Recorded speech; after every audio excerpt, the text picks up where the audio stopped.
गुरुर्ब्रह्मा गुरुर्विष्णू गुरुर्देवो महेश्वरः गुरुः साक्षात् परब्रह्म तस्मै श्री गुरवे नमः.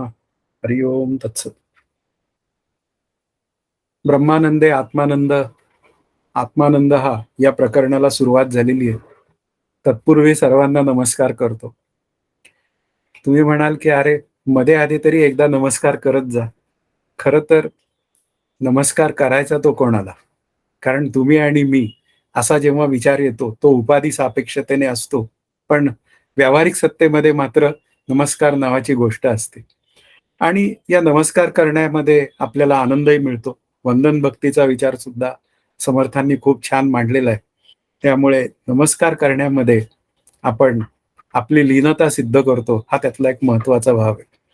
आणि पुढे मात्र या आत्मानंदाचा विचार करताना आपल्याला 22व्या श्लोकाचा विचार जेव्हा करायची वेळ येते, तेव्हा असं सांगतोय 22वा श्लोक, तर केवळ सुखाच्या अनुसंधानात असणारी सात्विक चित्तवृत्ती हे या प्रेमाचे स्वरूप आहे. मिळालेले सुख संपले तरी ह्या सुखाची इच्छा कायमच असते, म्हणून ते सुख इतर सुखाहून वेगळे आहे. की सुखाच्या अनुसंधानात असलेली सात्विक वृत्ती. महत्वाचा विचार आहे. वृत्तीचे 3 प्रकार आहेत. एक सात्विक, एक राजस आणि एक तामस. अशा पद्धतीने 3 विचार मांडलेले आहेत. आणि समर्थ म्हणतात सत्वगुणे भगवत भक्ती. म्हणजे सत्वगुणामध्ये भगवंताचा विचार आहे आणि भगवंत हा आनंद रूप असल्यामुळे त्याच्या ठिकाणी दुसरं काही मिळण्याची व्यवस्था नाही.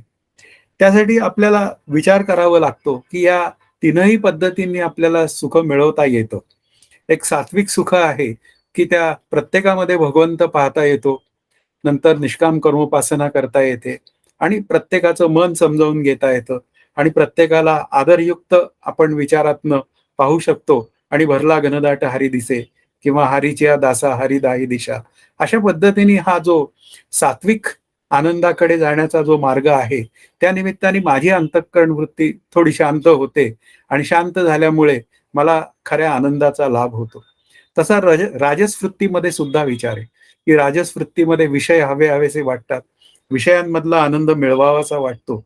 आणि मग राजस वृत्तीतला जो आनंद आहे त्या आनंदाच्या मध्ये असं होऊन जातं की तो विषयातनं मिळणारा जो आनंद आहे तो काही काळ टिकतो आणि कालांतराने निघून जातो.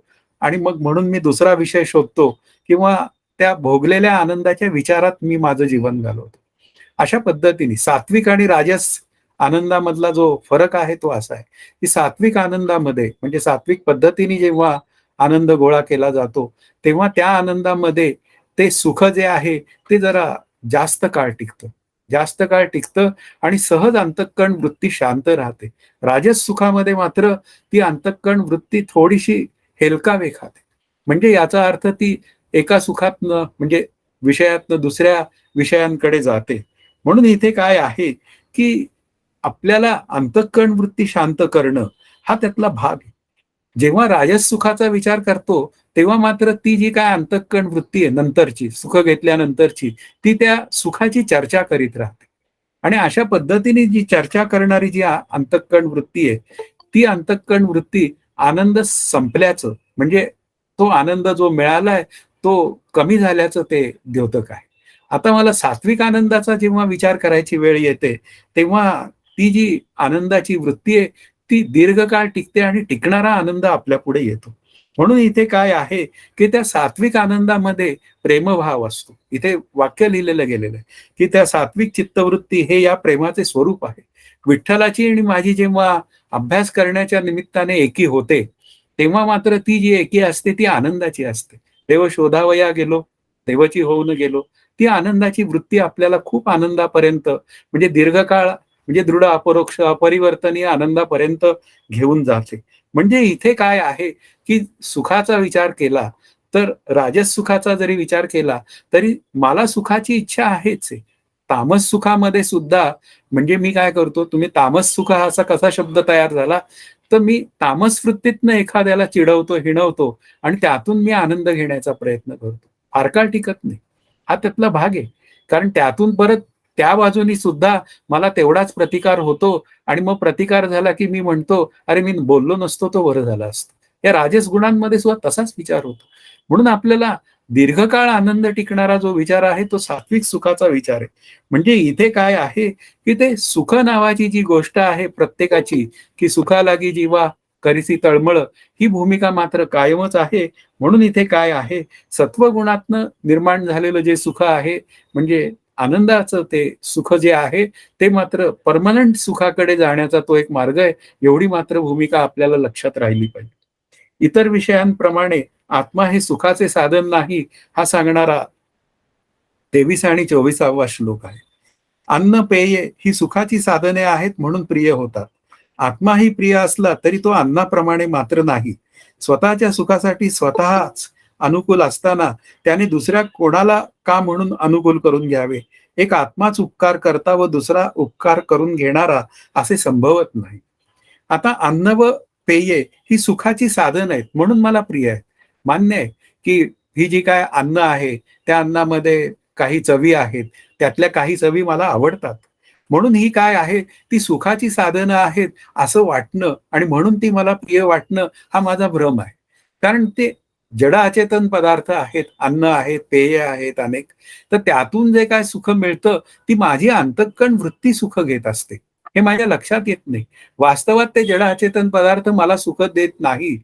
पण माझी अंतःकरण वृत्ती त्या सुख घेण्याच्या निमित्ताने थोडीशी शांत होते आणि मला माझ्या आनंदाचा लाभ होतो. पण हे मला कळत नाही आणि कळत नाही म्हणून मी काय करतो, त्या विषयांमध्ये सुख घेण्याचा जास्तीत जास्त प्रयत्न करतो आणि मग थोडंसं सुख कमी झालं की दुसरा विषय शोधतो. अशा पद्धतीने माझं सतत विषयांच्या मागे जाणं जाणं म्हणजे विषयांतर होणं हे सतत होतच असतं. पण तरीसुद्धा मला लक्षात येत नाही, म्हणजे एवढे वर्ष आता माझं वय 65 आहे.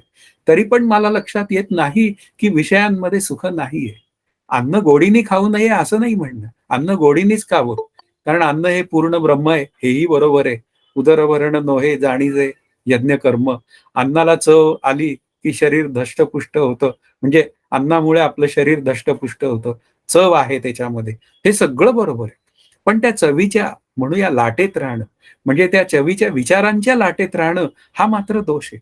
म्हणून इथे आपल्याला काय आहे, की अन्न हे ते प्रिय आहेत, मग त्याप्रमाणे आत्मा ही प्रिय आहे, असंही म्हणता येईल, की आत्मा ही प्रिय आहे, कारण का ते माझं स्वरूप आहे. मग तोही मला प्रिय आहे, ते माझं स्वरूप आहे, मग त्याला अनुकूल करून घेता येईल काय? आता त्याला अनुकूल करून घ्यायचा असेल, तर तो माझ्यापेक्षा वेगळा असला पाहिजे ना. एखादी गोष्ट मला अनुकूल करून घ्यावी लागते. शमदमाच्या साधनामध्ये अज्ञानाच्या निवृत्तीसाठी इंद्रिय मला अनुकूल करून घ्यावी लागतात. म्हणजे काय करावं लागतं? की जी इंद्रिय सतत बहिर्मुख होत असतात आणि त्यामुळे मला जे सुख-दुःखाचे प्रसंग मिळत असतात, त्यातून माझी सुटका व्हावी असं जर मला वाटत असेल, तर मग मी त्या इंद्रियांना आत वळवतो. म्हणजे याचा अर्थ काय आहे? इंद्रिय माझ्यापेक्षा वेगळे असल्यामुळे मी त्यांना आत वळवू शकतो किंवा बहिर्मुखही ठेवू शकतो. पण आत वळवली तर मला आनंदाकडे घेऊन जायला माझी अंतःकरण वृत्तीला खूप मदत होते. आता इथे तसंच आहे. पण ते आत्मा माझं स्वरूप आहे ना. मग आत्मा माझं स्वरूप आहे, तो एकमेव अद्वितीय आहे. त्याच्या ठिकाणी अनुकूल प्रतिकूल भाव संबंध हा वेगळेपणाने सिद्ध होणं शक्य नाहीये. आता याचा अर्थ स्वस्कंधारोहण. स्वस्कंधारोहण म्हणजे मीच माझ्या खांद्यावर बसता येणं शक्य आहे का? नाही शक्य आहे. आता आत्मा हे माझं जर का स्वरूप असेल आणि तेच सर्वात प्रिय नावाची गोष्ट आहे, म्हणजे तोच प्रियतम विचार आहे, तर तो माझ्यापेक्षा वेगळा नाही. तर याचा अर्थ त्याला मी अन्नपेयादीप्रमाणे विषय म्हणून त्याचा उपभोग घेऊ शकत नाही. याचा अर्थ मला त्याच्याशी एकरूप होऊनच ते सुख भोगावं लागतं. म्हणून इथे सुख घेणारा म्हणजे त्याच्यामध्ये अनुकूल प्रतिकूल भाव संबंध हा तसा नसतो. विषयांमध्ये आपण अनुकूल प्रतिकूल भाव संबंध असू शकतो. एखादा विषय मला आवडू शकतो, एखादा विषय मला नाही आवडत. अशी भूमिका असू शकते. एखादा पदार्थ मला आवडतो, एखादा पदार्थ नाही आवडत. अशी भूमिका असू शकते. पण मी मला आवडत नाही असं कधीच होत नाही. कारण का आत्मरूप मी आणि पुन्हा खरा विचार करायची वेळ आली जीवरूप मीचा, तर दोघं वेगळे आहेत तरी कुठे? पण ते वास्तवात मला कळायला पाहिजे आणि ते कळून घ्यायचं असेल, तर इथे एक आत्मा उपकार करता व दुसरा उपकार करून घेणारा असं काही समजतच नाही. म्हणून इथे काय आहे, इथे भोक्ता-भोग्य भाव संबंध आत्मस्वरूपाच्या ठिकाणी नाही. आत्मा एकमेव अद्वितीय आहे. तेच माझं स्वरूप आहे. म्हणून इथे आत्मस्वरूप मला वेगळेपणाने कळणार नाही, हे सुद्धा इथे मला कळून घेण्याची आवश्यकता आहे. पुढे आता 25वा श्लोक जो आहे तो आत्मा सुखाचे साधन नाही आणि तो सुखाचा भोगताही नाही. विषयातून मिळणाऱ्या सुखांविषयी सामान्य प्रेम असते, पण आत्मा अतिशय प्रिय आहे. विषयाचे प्रेम आत्म्याला सोडून त्या त्या विषयांकडे जाते. आत्म्याचे प्रेम आत्म्याला कधीच सोडत नाही. आता विषयांपासून मिळणाऱ्या सुखा हे सर्वसामान्य लोकांचा नियमच आहे, की त्या विषयांमध्ये सुख शोधायचं, त्या निमित्ताने अंतःकरण वृत्ती शांत करून घ्यायची. म्हणजे काय? टीव्ही पाहायचा आणि टीव्ही पाहून माझी अंतःकरण वृत्ती शांत करून घ्यायची. आता काय झालं? तुम्ही मला म्हणाल बोलात बोल नाही, की याचा अर्थ काय आहे? टीव्हीवर एखादी अनुकूल कथा घडली की माझी अंतःकरण वृत्ती आनंदाची होते, आणि टीव्हीवर जर एखादी प्रतिकूल घटना घडली, उदाहरणार्थ राष्ट्रकुल स्पर्धा चालू आहेत आणि त्या कॉमनवेल्थ स्पर्धेमध्ये माझा भारताचा जर का एखादा प्रतिनिधी हरला की मला वाईट वाटतं, आणि भारताचा प्रतिनिधी जिंकला, पी.व्ही. सिंधू जिंकली की मला बरं वाटतं. म्हणजे काय झालं? तिथे अनुकूल प्रतिकूल भाव संबंध तयार झाला. अशा पद्धतीने विषयातनं मिळणारं जे सुख आहे त्याच्यामध्ये अनुकूल प्रतिकूल भाव संबंध असतो किंवा भोग्य भाव संबंध असतो. पण आत्मा मात्र काय आहे? एकमेव अद्वितीय आहे. तो काही वेगळा नाही. विषयाचं प्रेम जे आहे ते विषयांमध्ये सुख शोधायचा प्रयत्न करतं. त्या विषयाच्या प्रेमामुळे मी विषयात सुख शोधायचा प्रयत्न करतो. वास्तवात विषयात सुख नाही. विषयजनित सुखे सौख्य होणार नाही असं संत सांगतात किंवा समर्थ म्हणतात. विषयजनित जे जे सुख तेथे असे परम दुःख. याचा अर्थ लक्षात ठेवायचा आहे आपल्याला, की विषयांमध्ये सुख शोधायला जायचं नाही, तर माझी अंतःकरण वृत्ती शांत करायची. ज्या क्षणी माझी अंतःकरण वृत्ती त्या विषयांकडे जाणारी अंतःकरण वृत्ती ती आतमध्ये वळवून मी जेव्हा शांत करतो, तेव्हा खऱ्या अर्थाने माझ्या अंतःकरणामध्ये मला सुखाचा लाभ होतो. म्हणून इथे काय आहे, की ते प्रेम आत्म्याला सोडून विषयाकडे जाते. आत्म्याचे प्रेम आत्म्याला कधीच सोडत नाही, कारण आत्मा आणि प्रेम हे दोन वेगळ्या गोष्टीच नाही. आत्मा म्हणजेच प्रेमरूपता. अशा पद्धतीने कैसा माझ्या विठ्ठलाचा प्रेम भावो, देव तोची गुरु होय. म्हणजे याचा अर्थ काय आहे? विठ्ठल हा प्रेमरूपच आहे आणि विठ्ठल हे आत्मस्वरूप आहे. मग आता विठ्ठल जर का प्रेमरूप आहे, विठ्ठल आत्मस्वरूप आहे, तर मग विठ्ठल आणि आत्मा आणि प्रेम या तीन गोष्टी वेगळ्या कुठनं झाल्या? म्हणजे याचा अर्थ ज्यावेळी मी म्हणूया सतत जे आनंदाकडे जाण्याचं विचार करत असतो आणि त्या प्रत्येकामध्ये मी जेव्हा विठ्ठल भावानी पाहतो, तेव्हा मात्र मी सगळ्यांमध्ये प्रेमभावानी पाहत असतो. पण जेव्हा मी एखाद्याचा दुस्वास करतो, त्यावेळी मात्र तो विषयांच्या मधून आलेला विचार असतो, हे मला कळावं लागतं. म्हणून इथे जे काय सतत मला सुखाकडे जावंसं वाटतं, सतत मला आनंद हवा असा जो वाटतो, तो अवीट आत्मसुखाचा आनंद आहे. आणि अवीट सुख म्हणजे आत्मसुख आणि आत्मा या दोन गोष्टी वेगळ्या नाही. म्हणून आत्मा हे सुखाचं साधन नाही, की ते मी मिळवीन. म्हणजे वेगळेपणाने आत्मा नावाची गोष्ट आहे आणि मग मी त्याला जाऊन भेटेन आणि मग त्याच्याबरोबर जरा 2-4 गोष्टी बोलेन प्रेमाने आणि मग ते मला कळेल, अशातली भाषा नाहीये. ते माझं स्वरूपच. आणि ते माझं स्वरूप असल्यामुळे मला माझी अज्ञानाची निवृत्ती हीच आत्मानंदाची प्राप्ती करून देणारी गोष्ट असते. हा विचार मला कळला पाहिजे. पुढे 26वा श्लोक आहे, विषय सुखात धरसोड असते, आत्मसुखात नसते. एका विषयाचे सुख सोडून माणूस दुसऱ्या विषय सुखाच्या मागे लागतो. आत्म्याला सोडताही येत नाही आणि धरताही येत नाही. त्यामुळे त्याच्या संबंधी धरसोड कशी होईल? आता एक विषय सोडून दुसऱ्या विषयाकडे माणूस सुख शोधायला जातो.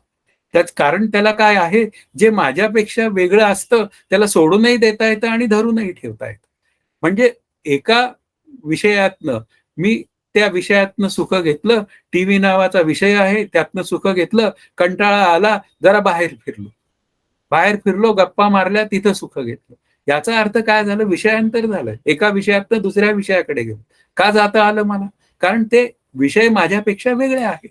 म्हणजे जीवापेक्षा विषय वेगळे असल्यामुळे आपल्याला ते विषयातलं जे विचारधारा आहे ती कधी सोडून देता येते आणि कधी कधी ती विषयांची विचारधारा धरताही येते.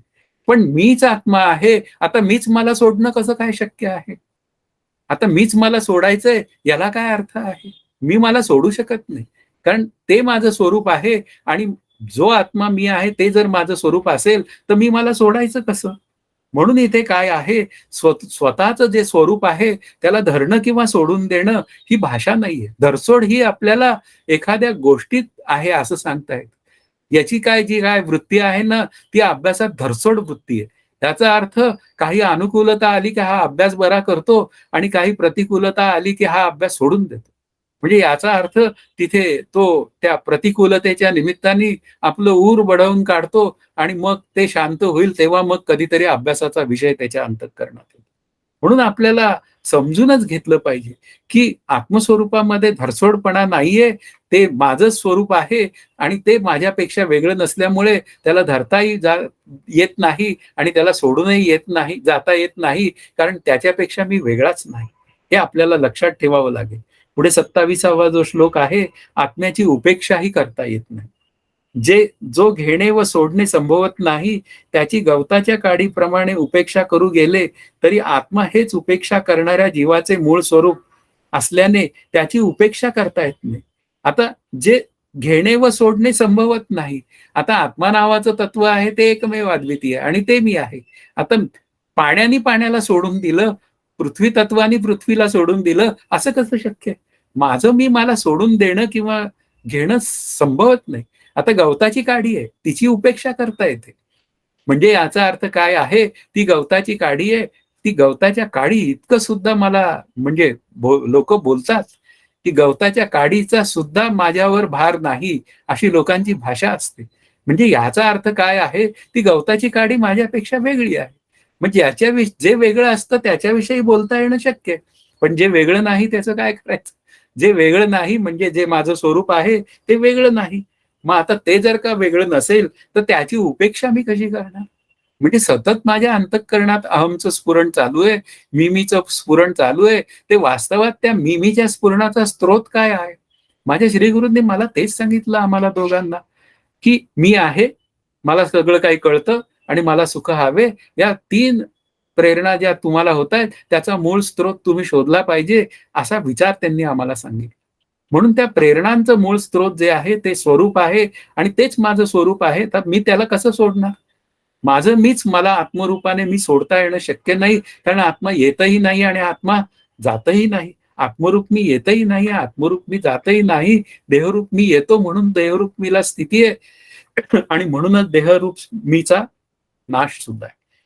अशा पद्धतीने विचार बोलला जातो. मग म्हणून मला माझं सतत भान आहे, अहम अस्मी सदा भामी, अशा पद्धतीने मी सतत मला प्रिय आहे, मी मला सतत जाणतो.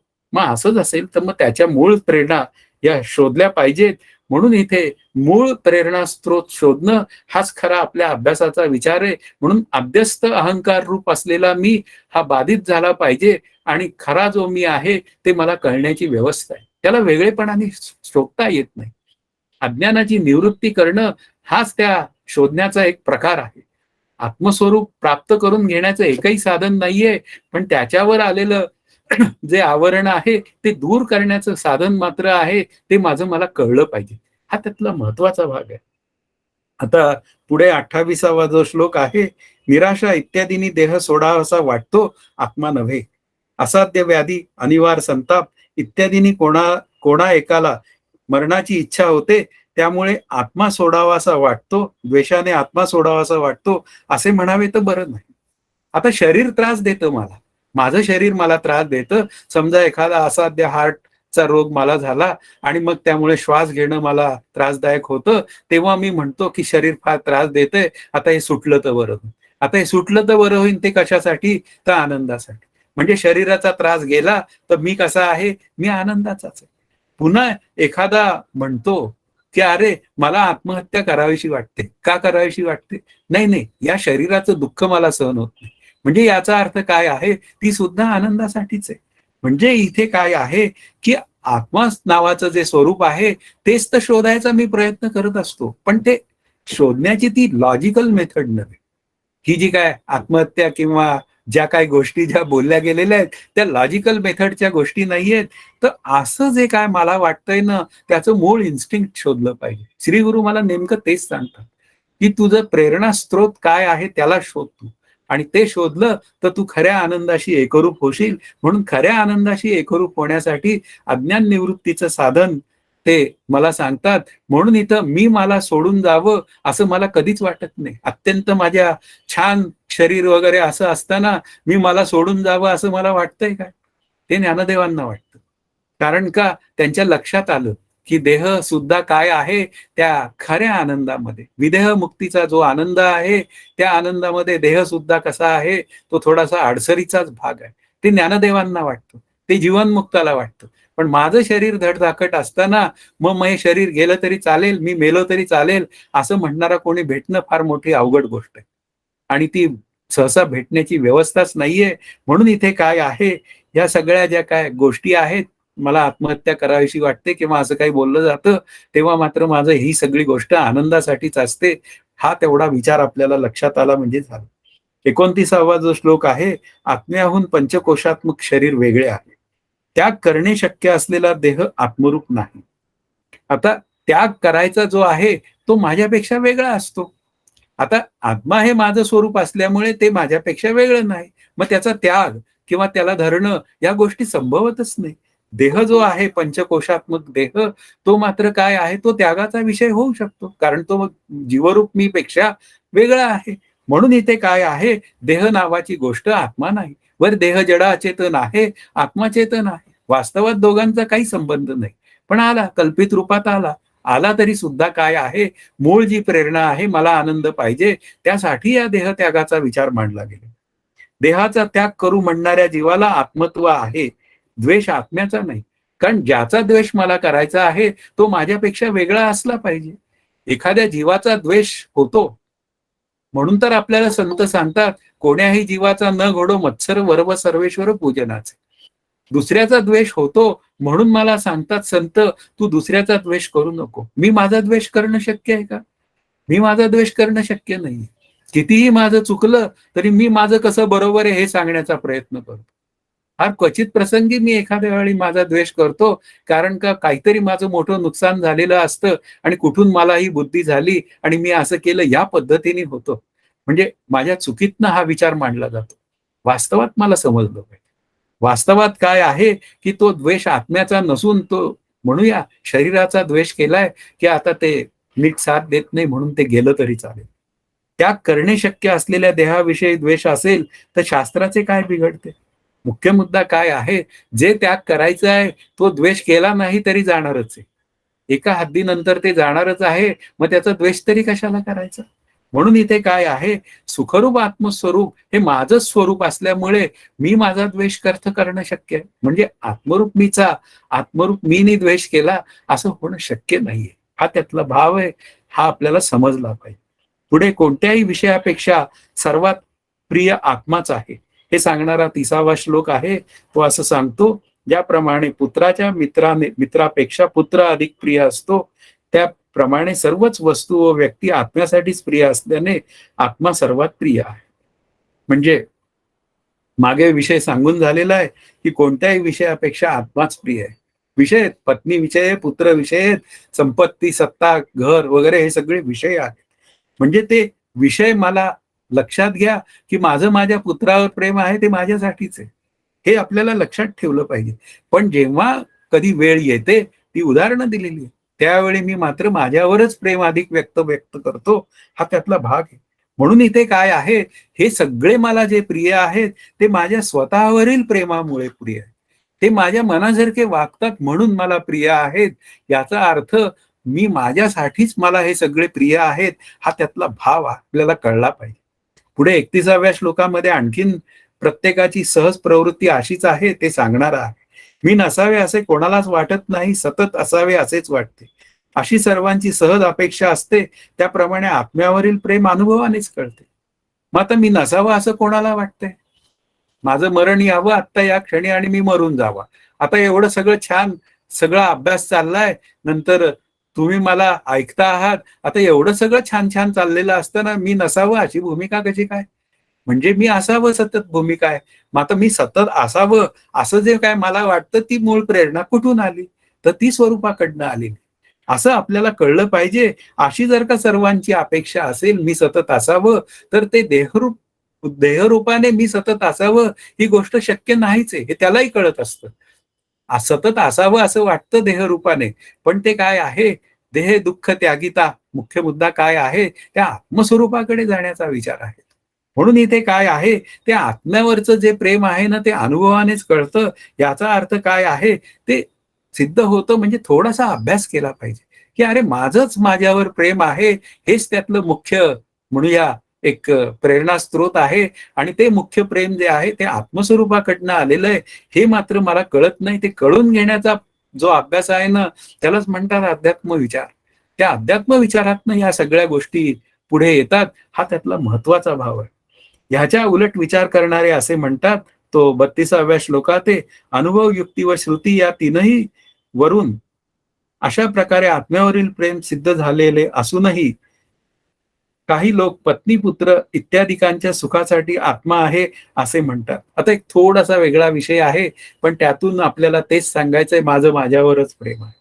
की या सगळ्या गोष्टींना श्रुतीचा आधार आहे आणि त्या श्रुतीच्या आधारावरनं या पुत्र किंवा आपले पत्नी आहे किंवा आणखीन घरचे जवळचे जे काही लोक असतात, त्यांच्याबरोबर माझे कितीही मतभेद झाले तरी मी जुळवून घेतोच ना. आता ते जुळवून घेतो ते कशासाठी घेतो? ते माझ्याच स्वार्थासाठी मी जुळवून घेत असतो. त्यामुळे घरात कटकट कमी होईल आणि घरात आनंदाने सगळं जीवन चालेल, ही माझी भूमिका असते. म्हणजे याचा अर्थ काय आहे, की हे जे काय आहे प्रेम, ते कोणावरचं प्रेम आहे? ते माझंच माझ्यावरचं प्रेम आहे. म्हणजेच ते आत्मस्वरूपाकडनं आलेलं प्रेम आहे. तेच मी टिकवण्याचा प्रयत्न करतो. वास्तवात आत्मस्वरूप हा टिकाऊ म्हणजे विषय काय आहे? तो टिकाऊ आहे. कारण टिकाऊ शब्दाचा अर्थ ज्याला जन्मही नाही, त्याला स्थितीही नाही आणि त्याला म्हणून अंतही नाही, अशा पद्धतीने असलेला टिकाऊपणा आहे. आणि आपल्या देहाचा टिकाऊपणा मात्र हा काही काळ असतो आणि कालांतराने निघून जातो. पण तरी सुद्धा माझं माझ्यावरचं असलेलं प्रेम कधीही कमी होत नाही. ऐतरेय श्रुतीचे यासाठी प्रमाण दिलेलं आहे. वरील मत सिद्ध करण्यासाठी आत्माच पुत्र आहे या श्रुतीने पुत्र हा आत्मप्रेमाच्या दृष्टीने मुख्य आहे, असे ते उपनिषदात स्पष्ट करतात. आत्मा वै पुत्र नामेती. बस एवढंच मला संस्कृत येतं. कारण का इथे मात्र काय आहे, तो पुत्र माझा आत्मा आहे. अशा पद्धतीने बोललं गेलेलं आहे. आणि त्या पुत्राला आत्मत्व दिलं गेलेलं आहे. याचा अर्थ पुत्राला महत्व दिलं गेलेलं आहे. आत्मत्व या इथे श्रुतीचा त्या प्रकरणामध्ये सांगण्याचा अर्थ काय आहे, की त्या आत्मस्वरूपाचं महत्व आहे.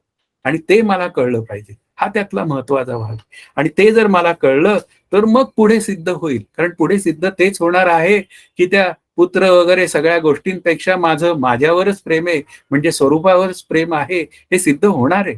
पण आता ह्या पुत्रप्रेमाचा जो विचार आहे, आत्मा वै पुत्र नामेती, हा विचार आता आपल्याला सांगणं सुरू आहे.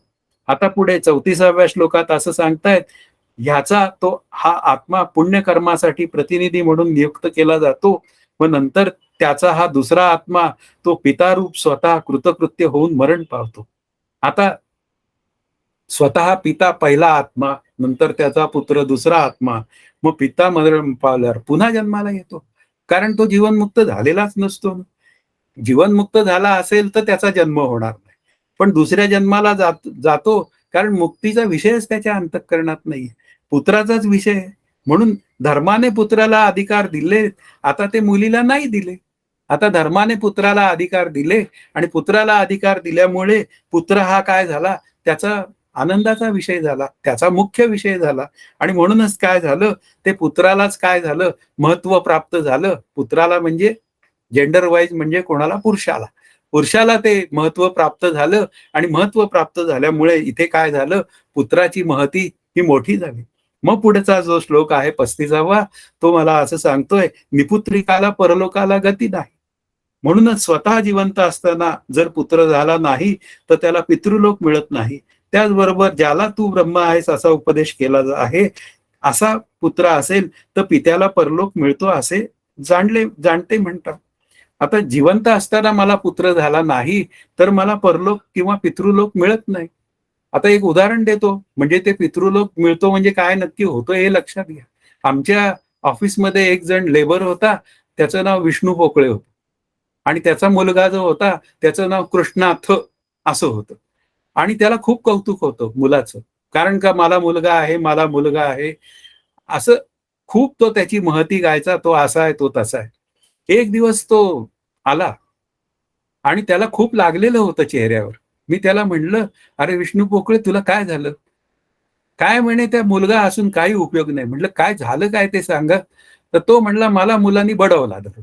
आता असा बडवला धरून तर कसा याला लोक मिळायचा या आमच्या विष्णूला? म्हणजे मुख्य मुद्दा काय आहे, असा जर का दिवटा पुत्र असेल, तर कुठल्या पद्धतीने याला लोक मिळायचा बापाला? पण काय असतं महत्त्व दिले गेलेलं आहे ना, की पुत्र काय झाला तर पुत्रलोक मिळत नाही, म्हणून पुत्रासाठी आपल्या इथे काय आहे, खूप काही प्रयत्न केले जातात. अशा पद्धतीने पण त्याचबरोबर तू ब्रह्म आहेस, असा उपदेश केला आहे. असा पुत्र असेल तर पित्याला परलोक मिळतो असे जाणार. पण वास्तवात जे काय मला मिळायचं आहे, ते माझं मलाच करावं लागतं. श्री गुरु सुद्धा मला समजावून सांगतात, "अरे तुला मी साधन समजावून सांगितलं, म्हणजे याचा अर्थ तुझं साधन मी नाही करणार आहे. तुझं साधन तुलाच करावं लागणार. 99% तू मिळवायचे आहेत. आता तर त्यांनी वाढवले टक्के 99.99% पर्सेंट तुम्ही करायचंय. 0.01% फक्त श्री गुरु कृपेचा विचार आहे." अशा पद्धतीने ते बोलले. म्हणजे इथे काय आहे, की ते परलोक मिळतो, पण त्या परलोकाचं काय? तो परलोकही मिथ्या आहे. ते स्वर्गात गेला पुढं काय? स्वर्गातनं परत खालीच आला. जीवनमुक्त व्हायला पाहिजे, निदान क्रममुक्तीत तरी जायला पाहिजे ना. ब्रह्मलोकी गेला तर ठीक आहे. पण ब्रह्मलोकी जायचं असेल, तर त्या व्यक्तीचं अंतःकरण निर्मळ असायला पाहिजे. त्याचं अंतःकरण निष्काम कर्मोपासने निर्मळ झालेलं असेल, तर ठीक आहे ना. पण तसं जर झालेलंच नसेल, तर हे लोक मिळायचे तरी कुठनं? पण काय आहे, ते शास्त्रात लिहून ठेवलेलं आहे ना, मग त्याला हो म्हणायचं. मग काय झालं पाहिजे? मग आम्हाला पुत्र हवाच. त्याला वंशाचा दिवा असंही म्हटलं जातं. शिवाय पृथ्वीवरील जीवन पुत्रामुळेच यशस्वी होते, असं सांगणाऱ्या सुद्धा श्रुती आहेत. मनुष्यलोकी पुत्रामुळेच सुख जिंकता येते, इतर साधनाने नाही. मृत्यूशयेवरील पिता पुत्राला तू ब्रह्म आहेस इत्यादी उपदेश करतो. मुलीला नाही करत. कारण हा पुत्र जर मुक्त झाला, तर मी मुक्त होईल. 42 पिढ्या उद्धरतील. पण हा पुत्र मुक्त झाला तर, हा त्यातला महत्वाचा आहे. म्हणून इथे पूर्वीच्या काळापासून या मुलांना महत्त्व दिलं गेलेलं आहे. मग कन्येची मात्र तिथे उपेक्षाच आहे. म्हणजे भगिनी वर्गाची उपेक्षाच आहे. हे सगळं चित्र आपल्या भारतातलं आहे ते मोठं अवघड आहे. कारण आज पाहिलं तर मी आज असं म्हणतो, की हल्ली जर विचार केला तर प्रत्येक ठिकाणी मोठ्या पोस्टवर सुद्धा आता मुलीच आहेत. बहुतेक इथून पुढची काही सगळी जी काय व्यवस्था आहे, ती या भगिनी वर्गाची व्यवस्था असावी. हल्ली मुली-मुलांना नाकारतात असंही मी म्हणतो.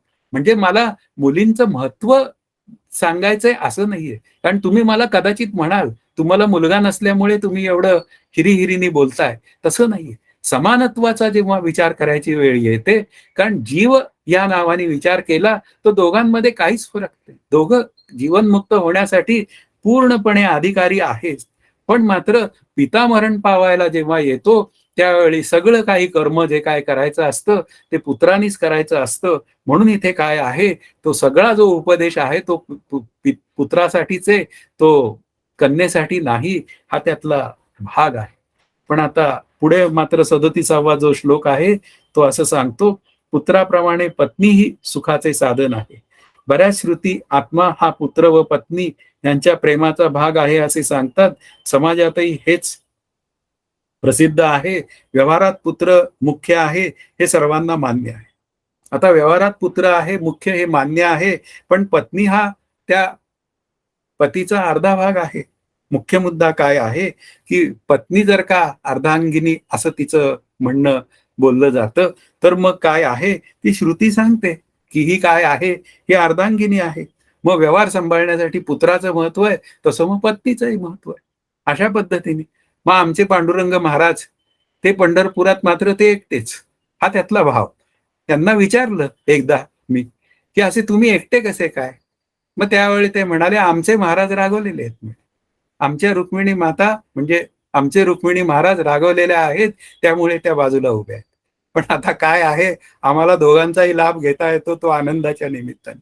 म्हणजे आम्हाला पांडुरंगाचंही दर्शन घेता येतं, रुक्मिणी मातेचंही दर्शन घेता येतं. एक पंढरपूर सोडलं तर कुठेही पांडुरंग आणि रुक्मिणी मातेमध्ये कोणीही भेद केलेला नाहीये. दोघांच्या मूर्ती अगदी शेजारी-शेजारी असतात. ते हे परब्रह्म उभे विटेवरी. अशा पद्धतीने तो विचार आहे. म्हणून इथे काय आहे, ती आत्ताची जी बोलीभाषा आहे ती सुखाची साधनं आहेत, पण वास्तवात ही सगळी सुखाची साधनं तो जमा करतो, ती स्वतःवरील प्रेमामुळेच जमा करतो, हा एवढ्या सांगण्याचा खरा विषय आहे. पुढे 38वा जो श्लोक आहे, तो असं सांगतो, याविषयी व्यावहारिक प्रमाण काय? पिता स्वतःच्या मरणानंतर पुत्र इत्यादी कुटुंबियांची ती सर्व पैसा इत्यादी घर यांच्या साह्याने नीट जगातील याची ज्या अर्थी तरतूद करून ठेवतो, त्यासाठी स्वतः कष्ट करून ते मिळवतो, त्या अर्थी पुत्र इत्यादी प्रेमाची प्रमुख पात्रे आहे. सगळ्यांचं नीट झालं पाहिजे म्हणून तो खूप कष्ट करतो, सगळं काही जमा करतो आणि वेळ आली की काय आहे ते सगळं पुत्राला अधिक देतो आणि म्हणूया मुलीला कमी देतो. ह्या सगळ्या गोष्टी पाहिलेल्या आहेत. आता आमच्या इथं सध्या सोसायटीमध्ये रिकन्स्ट्रक्शन चालू आहे, त्यामुळे ते वाद फार आम्हाला समोर पाहायला मिळतात, की मुलगी सुद्धा आहे, मुलगा सुद्धा आहे आणि मग त्या आई वडिलांमध्ये खिचाताणी आहे, की नक्की कोणाला किती भाग द्यायचा आणि कोणाचं नाव कुठे लावायचं. म्हणजे हे सगळ्या गोष्टी आहेतच. म्हणजे काही जण पुत्राकडे ओढ घेणार आहेत, काही आई म्हणते माझी मुलीकडे ओढ. म्हणजे काय आहे, की इथे सगळं काय आहे, ही सगळी व्यवस्था नीट लावून देण्याच्या प्रयत्नातला तो एक भाग आहे. यावरून असं होतं, की पुत्र वगैरे ही सगळी प्रेमाची पात्र असली तरी ती स्वतःच्याच सुखासाठी आहेत, हा त्यातला भाव आहे.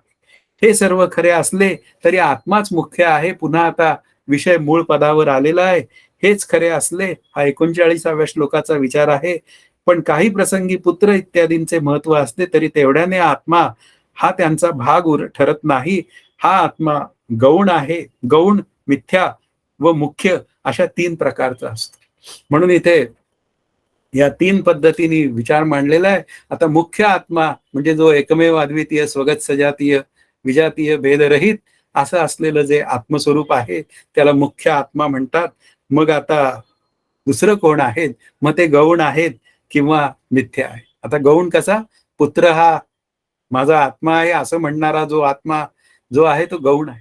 कारण पुत्र हा शरीर रूपाने मला जवळ असतो किंवा शरीर कसं आहे ते मिथ्या आहे. अशा पद्धतीने गौण आणि मिथ्याचा विचार आहे. म्हणून इथे मुख्य हा जो विचार आहे तो माझ्यासाठीचा विचार आहे. म्हणून काय आहे तिथे गौण आणि मिथ्या आणि मुख्य अशा पद्धतीने ते विचार मांडले गेलेले. गौण आत्म्यासाठी व्यावहारिक उदाहरण हा 40व्या श्लोकाचा विचार आहे. हा देवदत्त सिंह आहे. या वाक्यातील त्यांचे ऐक्य गौण आहे. कारण त्यांच्यातील फरक कळतो पुत्राला आत्मा म्हणणे हाच प्रकारातले. हे आता देवदत्त आणि सिंह हे दोन्ही कसं आहे? देवदत्त सिंह आहे असं म्हणण्यामध्ये त्याचा पराक्रम सांगायचा आहे. पण देवदत्ताला काय सिंहाचं तोंड बसवलेलं आहे असा त्याचा अर्थ नाहीये. त्याच्या पराक्रमाशी त्या सिंहाचा त्याच्या जोडलेला आहे. सिंह पराक्रमी असतो, तो त्या जंगलाचा राजा असतो, तसाच हा देवदत्त पराक्रमी राजा आहे. अशा पद्धतीने बोललं जातं. म्हणून इथे आपल्या पुत्रावरचं जे काय प्रेम आहे ते प्रेम तात्पुरतं प्रेम आहे. पण खरं प्रेम जे आहे ते मात्र आनंदाकडे जाणाऱ्या आत्मस्वरूपाचं आहे. कारण या गौण आणि मिथ्या म्हणूया आत्म्यामध्ये किंवा या पुत्रप्रेमामध्ये तिथे काय आहे? तिथे भाग पडतात. मी एक पिता आहे, हा माझा पुत्र आहे, अशा पद्धतीने भाग पडतात. पण आत्मा निरंश आहे.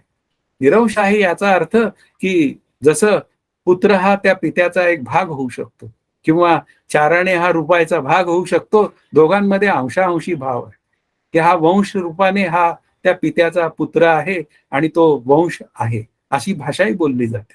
पण इथे आत्मा मात्र निरवयव निराकार आहे. त्याचे भाग पडत नाही. तो अखंड एकरस आहे.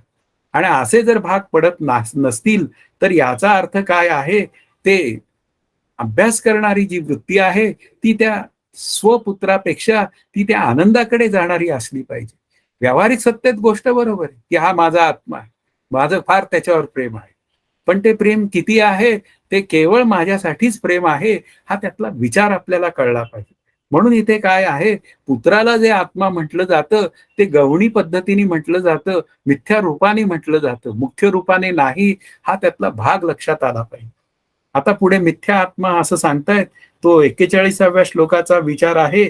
पंचकोश व त्यांचा साक्षी आत्मा ह्यांच्यात भेद असूनही तो कळत नाही.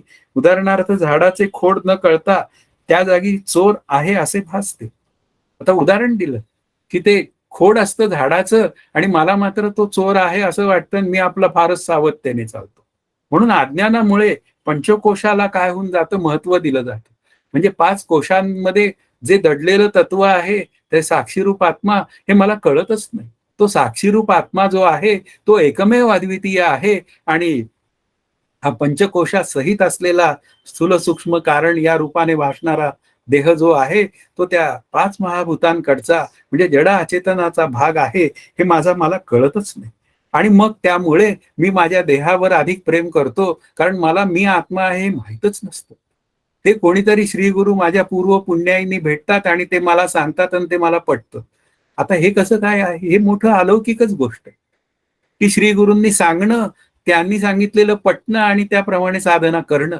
आता हा सगळा अलौकिक व्यवहार आहे आणि तो अलौकिक व्यवहार केवळ श्री गुरूंच्या कृपेमुळे घडतो. पण आता इथे मात्र काय आहे? इथे काही विषयच नाहीये. त्यामुळे तो साक्षी आणि तो पंचकोशात्मक असलेला देह या दोघांमध्ये भेद आहे हे काही केल्या कळत नाही. म्हणून मी त्या पंचकोशाला म्हणूया त्या स्थूल देहालाच आत्मा म्हणतो किंवा मनालाच आत्मा म्हणतो किंवा कधी कधी बुद्धीलाच आत्मा म्हणतो. म्हणजे याचा अर्थ अंतःकरणाला आत्मा म्हणतो. आणि त्या निमित्ताने मी सुखी आणि दुःखी होतो आणि मग सुखी आणि दुःखी होऊन मी मरणारा, मी असा मी तसा अशा भूमिकेतलं जीवन जगतो आणि मग शेवटी रडत रडत पुन्हा जन्माला येण्यासाठी मरतो. हा त्यातला महत्वाचा भाग आहे. म्हणून इथे काय आहे, त्या कोशालाच आत्मा म्हणणारे जे आहेत ते सगळे मिथ्या आत्मा विचारातले आहेत. एवढाच विचार आपण करूया. आता भेदशून्य आत्माच मुख्य आहे हे सांगणारा 42वा श्लोक आहे. ज्याला दुसरा कोणी नाही त्या साक्षी आत्म्यात भेद नाही म्हणून तो कळतही नाही. तो सर्वांच्या आत व्यापून असल्याने तोच आत्मा मुख्य आहे. आता पुत्र गौण आत्मा ठरला, इथं मिथ्या आत्म्याचं झालं. मग मुख्य कोण आहे? ज्याला कोणी नाही, दुसरा कोणी नाही. आता आत्मस्वरूपाच्या ठिकाणी दुसरा कोणी नाही, तो साक्षीरूप आत्मा मी आहे. मग त्याच्यामध्ये भेद आहे तर तो कळतही नाही. त्याच्यामध्ये भेद आहे का? हा आता मुख्य विचार आहे. वास्तवात भेद नाही, पण कल्पितात आहे. अशा पद्धतीने बोललं जातं. कल्पितात आहे या शब्दाचा अर्थ काय आहे? तो देहरूपानी आहे. कल्पितात आहे याचा अर्थ देहरूपानी आहे. म्हणजे पुत्राच्या निमित्ताने तो देहरूपानी आहे. अशा पद्धतीने ते विचार मांडले जातात. पण वास्तवात मात्र काय आहे? भेद नाही. सर्वांच्या आत बाहेर तोच व्यापून आहे. मग तोच व्यापून आहे तर त्या अद्वितीय आत्म्याचा शोध मी घेतला पाहिजे. त्या आत्मस्वरूपाला शोधलं पाहिजे. वास्तवात माझी जाण्याची रीत त्याच बाजूला असते. पण मात्र ती जाण्याची रीत जी आहे ना, ती व्यवस्थित नसते. ती श्री गुरु मला व्यवस्थित करून देतात. म्हणजे कॅल्क्युलेटेड त्याची आखणी करून देतात आणि मग मी माझ्या आनंदाकडे जाण्याची एक व्यवस्था तयार करू शकतो. आनंद रूपतेकडे. म्हणून इथे सर्वांच्या देहात आत्मतत्वच व्यापून आहे. आतही व्यापून आहे, बाहेरही व्यापून आहे. पण ते मी आहे हे मला कळत नाही. याचं कारण देहालाच आत्मा मी म्हणतो, हा माझा दोष आहे. आता त्यातून तो दोष जर मी काढला तर भेदशून्य आत्मा मी आहे हा त्यातला भाग आहे. म्हणून भेद गेला पाहिजे. त्या भेदातनं सुटका करून घ्या. 5 प्रकारचे भेद आहेत. त्या भेदातनं सुटका करून घेतली की मी खरा कोण आहे हे कळण्याची व्यवस्था आहे. मुख्य व गौण यांचा निर्णय हा 43व्या श्लोकाचा विचार आहे. आत्मा 3 प्रकारचा आहे. व्यवहारामध्ये ज्याला आत्मत्व देणे योग्य ठरते तोच आत्मा शेष असून मुख्य आत्मा शेषी आहे. इथे शेष आणि शेषीची भाषा आहे. मुख्य आत्मा आहे ना, तो आपल्या अभ्यासाचा विषय आहे. शेष शेषीची भाषा सध्या थोडी बाजूला ठेवली तरी चालेल. कारण शेवटी भाग पडतात. इथे म्हटलंय शेष म्हणजे पडलेला भाग. कोणाचा भाग पडला? शेषीचा. आता तो शेषीचा अवयव साकार असेल तर त्याचा भाग पडणं शक्य आहे. पण आत्मा निरवयव निराकार असल्यामुळे त्याचा भाग पडणं शक्य नाही. पुत्र हा भाग आहे, त्या पित्याचा भाग आहे. मग पित्याचा भाग आहे म्हणून तिथे शेष शेषी भाव संबंध आहे. पण आत्मतत्वामध्ये मात्र तो नाही. आता तो नाही हे कळून घ्यायचं असेल तर हे भाग पाडलेल्या गोष्टी ज्या आहेत, म्हणजे माझा पुत्रा माझा आत्मा आहे, या सगळ्या भ्रामक वृत्तीत मला अंतःकरणातनं सोडवणूक करून घ्यावी लागेल. आणि ती सोडवणूक जोपर्यंत होत नाही तोपर्यंत हा मुख्य आत्मा म्हणजे मुख्य माझं स्वरूप हे मला कळण्याची व्यवस्था नाही. प्रसंगाने पुत्राला प्रधानत्व आहे हे मान्य आहे. प्रसंग प्राप्त प्रधानत्व असणं वेगळं आणि खऱ्या अर्थाने प्रधानत्व असणं वेगळं. ते कायम आत्मस्वरूपाचं प्रधानत्व आहे हे मला कळलं पाहिजे. आजच्या अभ्यासातला शेवटचा जो श्लोक आहे तो असं सांगतोय याविषयीचे स्पष्टीकरण. मरण जवळ आलेल्या पुरुषाला घर इत्यादी सांभाळण्यासाठी पुत्र पत्नी अशा गौण आत्म्यांचाच उपयोग होतो. मुख्य आत्म्याचा होत नाही. मिथ्या आत्म्याचाही होत नाही. म्हणून प्रसंगी पुत्र शेषी ठरतो. शेषी ठरतो म्हणजे काय आहे? तो माझ्या जवळचा ठरतो असं म्हणूया. त्याचं कारण आहे मरण जवळ झालं तर मग सगळं आता काय करावं लागतं, गोष्ट पुढच्या माणसांवर सोपवावी लागते. मग आता सोपवावी लागते, त्यामुळे जी जिवंत असणारी माणसं असतात त्यांनाच सांभाळ करायला सांगावं लागतं. आणि मग तो वाटून देतो. बाबा रे, हे सगळं काय आहे ते वाटून घ्या आणि तुम्ही त्याचा सांभाळ करा. पण आत्मस्वरूपाला काय वाटून देणार हा? आत्मस्वरूप एकमेव अद्वितीय आहे. माझीच वाटणी मी कशी करणार? म्हणजे आत्मस्वरूप मी असलेल्या मीच वाटणी केली, ही भूमिका होऊच शकत नाही. कारण वाटणी करण्यासाठी आपल्याला वेगळेपणाने असावं लागतं. शेती, घर वगैरे हे माझ्यापेक्षा वेगळं आहे. म्हणून त्याची वाटणी आहे. पण निर्गुण निराकार असलेला आत्मा, ज्याच्यामध्ये कुठलीही क्रिया घडू शकत नाही, त्याची वाटणी मात्र इथे करता येत नाही. शरीर मिथ्या आहे, अशा पद्धतीने वेगळ्या पद्धतीने आपण त्याचे विचार करू शकतो. म्हणून पुत्राला आत्मा म्हटले तरी आत्मा ते काम करीत नाही. म्हणजे पुत्र हा पुन्हा काय आहे, गौण विचार आहे. आणि तो गौण विचार जर का मला कळला, तर खरा जो विचार आहे तो माझ्या स्वरूपाकडे जाण्याचा विचार आहे, तो मला कळला पाहिजे. म्हणून इथे ब्रह्मानंदे आत्मानंद हा हे प्रकरण आता पुढे जाईन. म्हणजे आणखीन दोन सिटिंग मध्ये ते संपेल. त्यावेळी मात्र खऱ्या आनंदाचा विचार जो आहे तोच खरा आपल्या अभ्यासाचा विचार आहे. इतकं हे सांगण्याचं जे आहे, आपल्या पुढे मांडणी जी केली आहे ती केवळ गौण जे विचार आहेत ते पुत्रालाच आत्मा म्हणणारे ते सोडून द्या. आणि खरा आत्मा जो आहे, म्हणजे जो असतची असे या स्वरूपातला आहे, ते माझं स्वरूप आहे आणि त्याचाच शोध घ्या. हेच ब्रह्मानंदे आत्मानंद हा प्रकरण सांगण्याचं खरं कारण आहे. आणि ते मला कळलं पाहिजे. आणि ते जर कळलं तर हे प्रकरण मला समजलेलं आहे. तर इथे आज थांबूया. जय जय रघुवीर समर्थ. हरि ओम तत्सत. श्री पांडुरंगाय नमः.